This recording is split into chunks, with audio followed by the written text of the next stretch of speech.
Hi, I'm Douglas Mason, President and CEO of Magnum Gold Corp. Inc., MGI on the TSX Venture Exchange. A 2015 drill program on the LH property intersected high-grade gold, including 16.9 meters of 13.58 grams and 11 meters of 20.66 grams per ton gold. A follow-up drill program is planned to further evaluate previously identified subsurface high-grade gold mineralization. Please visit our website at magnumgoldcorp.com. You're listening to HowStreet.com radio, available online at TalkDigitalNetwork.com. Welcome to HowStreet.com radio, the online source for market opinions. Here is Jim Goddard. My guest is John Rubino, author of several books on the economy, including The Money Bubble, his website, dollarcollapse.com. Welcome back to the show, John. Hey, Jim. The U.S. economy, jobs are tight. Employers can't find people. Finally, I guess they've decided that paying higher wages is the way to attract them. But what does that do in the long run? Well, it's really interesting lately in the U.S. because we've had a really slow recovery for the past 10 years, and I think people have gotten the idea kind of fixed in their mind that the labor markets can't possibly be tight and the economy's growing slowly and all the rest. And just lately that has changed. The economy is picking up, and the labor markets are tightening. We have more job openings in the U.S. than we have officially unemployed people right now. And that's very unusual. Usually there's a lot more job openings than there are people who are out of work. Or usually it's the other way around. There are a lot more people out of work than there are job openings. And that's a sign of tightness, which traditionally leads to higher wages. In other words, if you're an employer and you need people, you can't find people, there are only a few things you can do. You can lower your standards and take previously thought to be unqualified people and try to train them, or you can pay more. And that's starting to happen anecdotally, even though the overall wage growth numbers have been pretty modest in the U.S. lately. You're hearing a lot of stories about companies that are dramatically increasing wages now just because they've got orders, but they don't have enough people to fill those orders, and they don't want to pass up the profit that they would make. So they pay people more to do the job. You know, truckers, for instance, make really good money in the U.S. now because there just aren't enough truck drivers. And that kind of situation is spreading to other places. Now, what that means is wage inflation. The Federal Reserve in the U.S. doesn't really understand asset inflation. You know, if stock prices go up or home prices go up, they don't think of that as quote-unquote inflation. But if wages go up, they definitely think that's inflation, which is one of the reasons why the Federal Reserve is raising interest rates right now, where most other central banks in the world are not. And it's because they see incipient wage inflation, and that scares them. Because if you let that genie out of the bottle and let it run for even a little while, it starts to spin out of control. It's very, very hard to stop inflation once it's started. You know, once the system has gotten into its head that there are going to be price increases, and everybody starts acting accordingly, it's really hard to change their minds. So the Fed would like to stop this from happening, and it's raising interest rates, but it's not clear that it's going to be able to continue to raise interest rates, because at the same time that the U.S. is growing kind of strongly and wage inflation is starting to happen, the emerging markets, a lot of them at least, are starting to blow up. Because what countries like Argentina and Turkey and Indonesia and Brazil and many others did over the last few years was borrow a lot of U.S. dollars, because interest rates were really low in the U.S. and the dollar was actually not doing very well. It was falling for a while against those other countries' currencies. So they got the idea that it would be profitable to borrow a bunch of dollars at, let's say, 2%, reinvest those dollars in their domestic bond market at 6 or 8%, and make a carry. In other words, a spread between your borrowing costs and your return on investment. But what happened since then was that the U.S. dollar started to go back up, and that's made those trades unprofitable for a lot of these countries. And seeing that, a lot of their local currency traders are selling the local currency, making it go down even faster relative to the dollar, making those trades even more impossible to pay off, and it's threatening to blow up a lot of emerging markets, which would be fine from the point of view of the developed world, except that our banks and hedge funds and mutual funds have lent a lot of money to those countries. You know, that external dollar debt that's killing Brazil is owed to Western banks, a lot of whom wouldn't survive if 3 or 4 or 5 or 6 emerging markets default. So now we've got a problem with the strong dollar on the one hand and a problem with wage inflation on the other. And if you counter one, you make the other worse. In other words, if you raise interest rates to counter wage inflation, that makes the dollar stronger, which blows up even more emerging markets. But if you cut the value of the dollar by lowering interest rates and increasing money creation, that helps the emerging markets, but at the cost of accelerating wage inflation domestically. So we're kind of in a box now, and there's no clear solution to it. It's kind of a situation where you are going to have a crisis no matter what, and you've got to choose which crisis. That's the only choice you have left, is among crises, and that's kind of where we are. So it'll be interesting to see how this plays out, which choice our monetary authorities decide to make, and then what the consequences are of that choice. I want to ask about all these tariffs being placed on China. The whole concept of a tariff, though, is you're charging your own people more to acquire these goods, and that extra difference is going to the government. Is this a way for the Trump administration to make up for the tax breaks that they gave? Just charge higher tariffs and still continue to make revenue? Well, they seem to think so, but that's not how the math works, because if you make imports more expensive in the short run, that takes money out of the pockets of the people who buy those imports.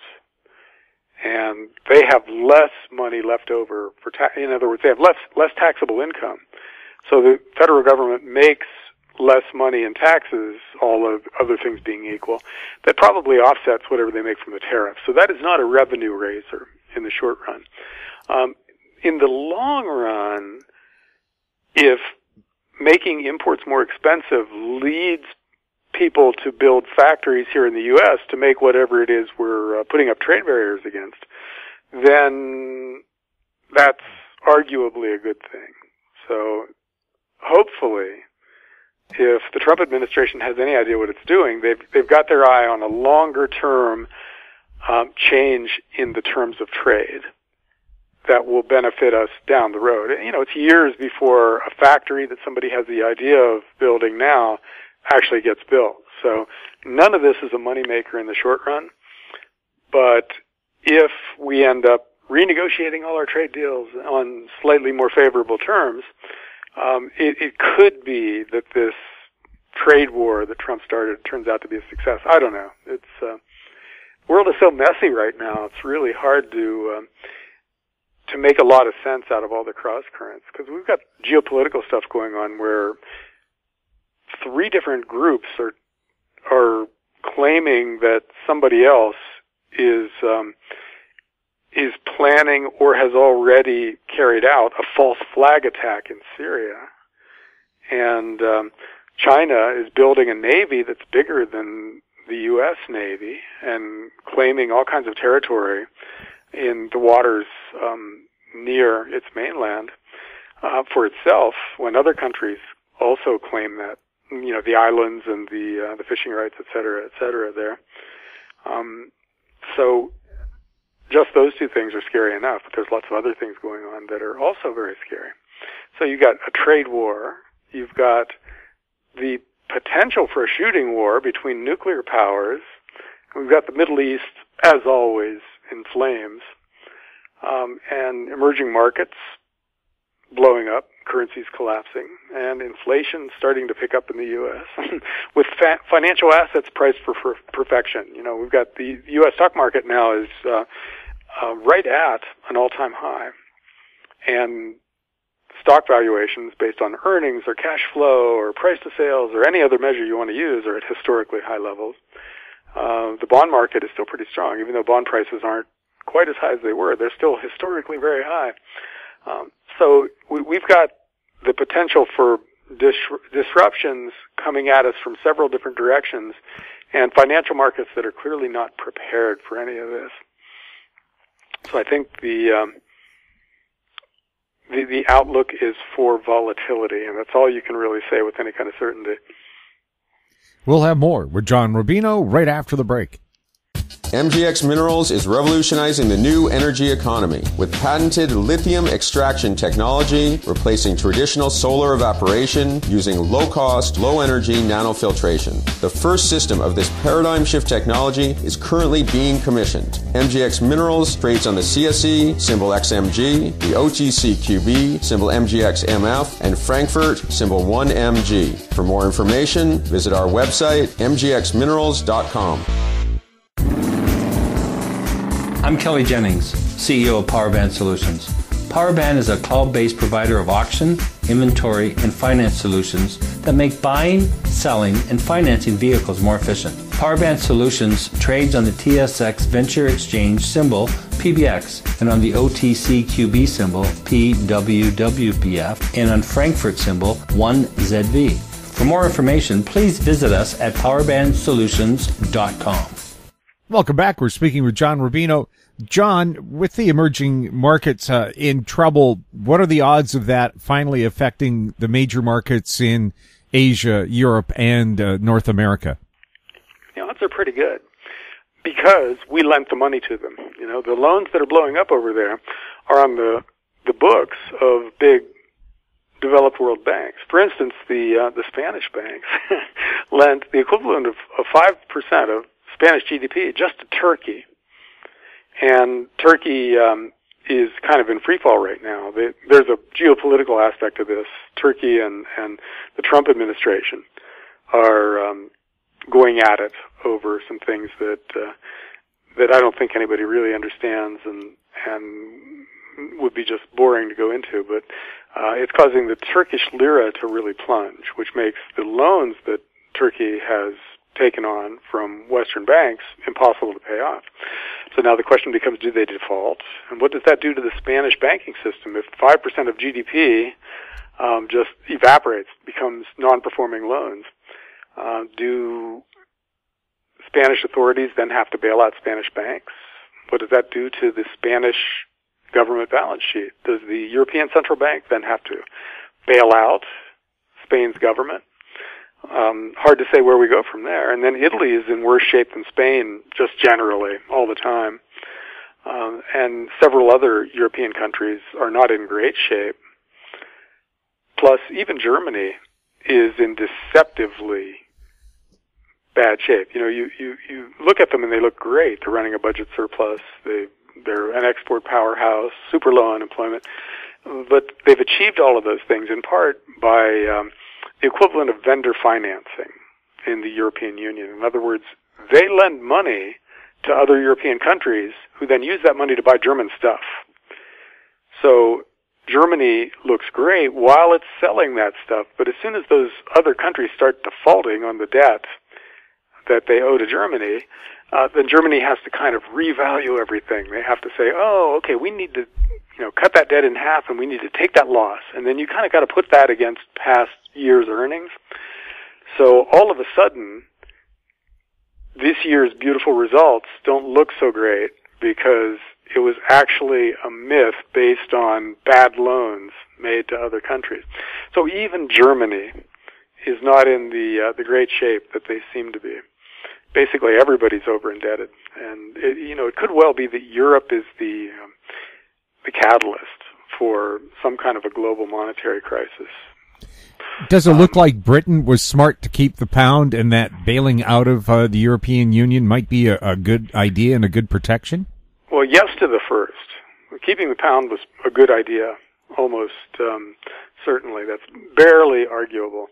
Brexit, though, leaving the EU, we don't know yet. It's been really messy so far, and we need a couple of years of them actually having left the EU before we can tell for sure what the impact is financially on Great Britain. It definitely was a good idea for them not to adopt the euro, though, because the euro is not working, and it was kind of designed this way. Basically, they created a common currency, but they didn't create a fiscal union. In other words, they didn't become the United States of Europe with a central government and one national budget covering everybody and everything. They let each individual country keep its own budgetary process and military spending and tax levels and everything, knowing that it would cause a huge crisis at some point in the future. And as a way of resolving that crisis, then they would go the next step in creating a United States of Europe. Well, that crisis is coming, and so it'll be interesting to see if they can pull this off, where they use the crisis to say, all right, listen, we've got to just get rid of national budgets and consolidate the military, consolidate the tax system, which, it makes intuitive sense. If they're going to go that route, they need eventually to be like one big country, and then France and Spain and Germany are all states within that country. But to a lot of Europeans, that basically means coming under the sway of Germany, which kind of means Germany's World War I and World War II ambitions are satisfied without a shot being fired. And to a lot of people in Europe, that's a scary prospect, because they remember what the 20th century was like. So that's not going to be an easy process. And it probably won't happen without a big devaluation of the euro, because there are countries within the Eurozone that just can't function with a currency as strong as it is now. Italy being the main one, but Greece has never really recovered from its financial crisis, and Portugal and Spain have finances that are pretty fragile, to put it mildly. We already know about Spanish banks in Turkey. And a lot of the European banks have lent a lot of money to other emerging market countries. I'm using Spain as an example, but a lot of the other European banks are on the hook for loans made to other emerging markets. So all of this hasn't played out yet completely. It's going to be extremely messy before there's a resolution, if there is ever a resolution. Could they do something like, say, go back to your local currencies as a way around the euro crisis? Well, that's the worst case scenario for the euro. Having Italy go back to the lira and Spain go back to the peseta and Greece go back to the drachma, that basically means the end of the European project as it's now envisioned, because they want to keep consolidating and merge into a place where the borders are open and everybody uses the same money and there's one central government with one budget and tax rates are exactly the same across countries. That's what they're aiming for. But if everybody can't hack it, or if a lot of countries within the Eurozone can't hack it and go back to their own currencies, that's the end of the Eurozone. So I think most people in Europe would say that's a suboptimal solution. It's a step backward. But it could be that it's the only thing that works, because... Well, I've also heard that they've suggested maybe a Northern European euro and a Southern European euro. Would that be feasible? Well, that would be a stopgap solution. But to the extent that, for instance, a euro that was used by Italy and Portugal and Spain and a couple of the other Southern European countries, that would be a weak currency that would have to be devalued frequently, because that's how Italy basically has done it since World War II. I mean, they run up huge debts and they can't cover their debts, so they devalue the lira. That's what they've done over and over again, and then they change governments and kind of stagger forward. Combining them with several other countries that operate the same way doesn't produce a strong, functional, sustainable currency. It just produces a single currency that still has to be devalued all the time. So they could do that, but you would have one currency block that's in continuous chaos, which is really no better than those guys having their own currencies. And then you'd have one that was completely dominated by Germany and reasonably stable, but would still have a lot of the pathologies of Europe in general, because the value of the euro isn't the only problem. that the European Union has. So those problems, excessively large government, extreme regulation, immigration policy that's completely unsustainable, inadequate military spending from the point of view of a lot of people, those things would stay with the Northern European Eurobloc. So they still have a lot of things to fix. We haven't talked about unfunded liabilities, but the way they do their pension plans in Europe, in other words, their Social Security / Medicare analogs over there, is they just pay as you go. In other words, they take money out of tax revenues each year and pay for their retirees and pay for the health care of their retirees. And that works fine when baby boomers are all in the workforce and paying taxes. But once a gigantic generation, like my generation, starts to retire there, then the pay-as-you-go costs go through the roof. And they haven't accounted for that. They haven't put any money aside. So their finances look pretty good now, but are looking worse and worse as this big generation of people starts to retire and wants those generous benefits. And that's as much a problem for Germany as it is for any other country in Europe. So they have problems that they've got to deal with. And the problems are in some cases related, in some cases unrelated, but they will be very much related when they start blowing up, because one will be a domino that knocks down the next and so on until you get a massive financial crisis in Europe. And those days are not that far off.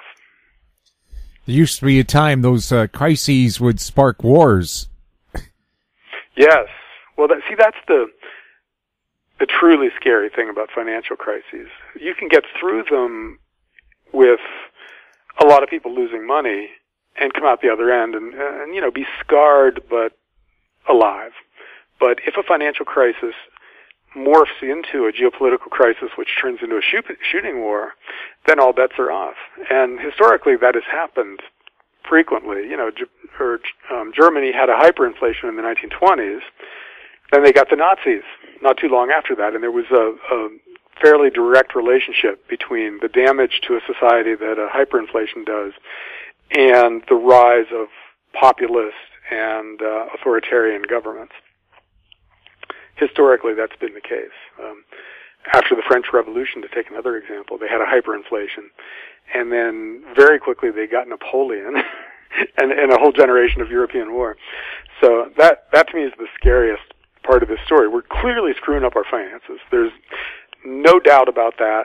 The numbers are absolutely unequivocal.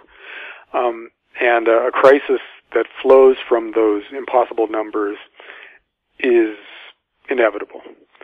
But whether it turns into something much more than just a financial crisis that we get out of by devaluing our currencies, that's the big question. And it's a terrifying question because the next generation of weapons are so powerful that they don't even fit on a planet.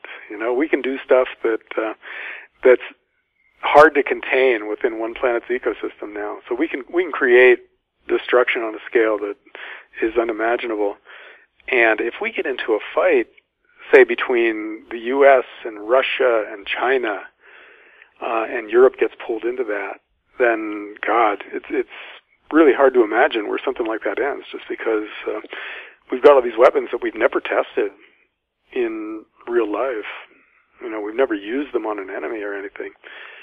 And if they work as advertised, they'll be just insanely destructive. Terrifying thought, especially, I have 2 draft-age sons.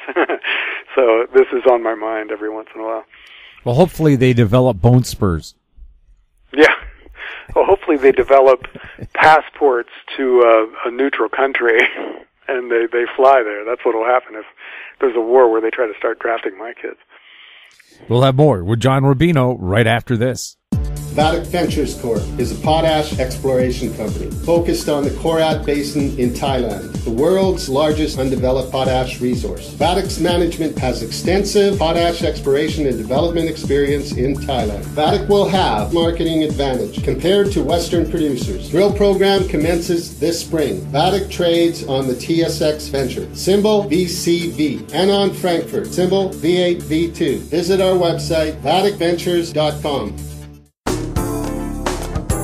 Don't miss out. Stay informed. Receive the HowStreet.com weekly recap with thought-provoking podcasts, radio, and articles delivered to your inbox. Sign up for the HowStreet.com weekly recap on our homepage at HowStreet.com. Welcome back. We're speaking with John Rubino. John, real estate bubbles. Vancouver has seen single home prices come down. Other areas are looking at, are their prices still continually going to go up, or are they going to come down? Do you look at any real estate bubbles and what's happening there? Well, real estate, it doesn't have that kind of manic bubble feel in most places, but prices have gone up and up and up pretty much everywhere, so that we're now back to 2006 bubble levels in terms of price in a lot of places. And in some places, it has been pretty manic. You mentioned Vancouver. Vancouver and Toronto have had monstrous housing bubbles in the last few years. And so has Seattle and San Diego and San Francisco and Denver in the U.S. and several other cities. So, we've had localized bubbles and amid a generally really strong market. And lately, prices have gotten beyond the ability of most locals to pay. In other words, affordability has gone to historically negative levels. And traditionally, that puts an end to a housing run, whether it's through a crash like in 2006 or a sustained period of falling prices. And we're back there again. So it shouldn't be a surprise that Vancouver, for instance, is seeing its prices fall somewhat because the prices were insanely high, and governments have taken steps to limit the increase in prices. You guys in Vancouver have a tax on foreign buyers, right? Yes, we do. And that's had an impact. I read the other day that Chinese purchases of Vancouver properties are down. So combine that with rising interest rates, and you get a lot of headwinds for housing. Now, the problem for housing, though, is that it's a leveraged asset. So it's very hard for it to deflate slowly, because so many people have borrowed so much money at the top of the market that if prices start to go down, they get insolvent very quickly. In other words, if you put down 10% on a house and borrowed the rest, and the house drops by 15%, which is completely conceivable in these overheated markets, all of a sudden, you're down 5% on the price of the house. Or, I'm sorry, you're down 15% on the price of the house, but your equity has disappeared, and you're underwater by 5% of the price of the house. Now think about what that means for a leveraged asset. You put down 10%. Now you're down 5%. That means you've lost 50% and of the original cash you put down. So that's a situation that leads people to just give up, or in some cases to be unable to keep making their payments. And then you get kind of this cascade effect where a few people can't pay their bills, houses go into foreclosure, that lowers local real estate values, pushing more houses into foreclosure, that puts the banks who lend all that money into trouble, and then you get a bigger, more problematic real estate bust rather than just a gradual decline in prices back to more reasonable levels. That has tended to be the way it goes in bubble markets, just because bubbles are inherently unstable. So it wouldn't be a surprise to see that happen regionally and locally in the U.S. and probably same thing in Canada. And that might not by itself be a catalyst for a financial crisis, but it could certainly contribute to it. It could be a domino that gets knocked down by something else. And so you have the emerging markets doing this, and the euro doing that, and the dollar doing this, and real estate sucking money out of a lot of households' budgets, and you add it all up, and you've got a big problem. So I think real estate will be part of that when the time comes, but it doesn't have that kind of 2006 insane feel, which means that it's probably not going to be the epicenter of the next crisis, but it will certainly participate when the time comes. John, thank you so much for chatting with us. Sure thing, Jim. My guest has been John Rubino, author of several books on the economy, including The Money Bubble, his website, dollarcollapse.com. You're listening to HowStreet.com radio. Find us on Twitter at HowStreet. Our YouTube channel is Talk Digital Network. Questions for the show can be sent to info@HowStreet.com. I'm Jim Goddard. Thanks for listening. Comments made on HowStreet.com radio are an expression of opinion only and should not be construed in any matter whatsoever as recommendations to buy or sell any financial instrument at any time. Available online at TalkDigitalNetwork.com. HowStreet.com radio is a production of HowStreet Media Incorporated.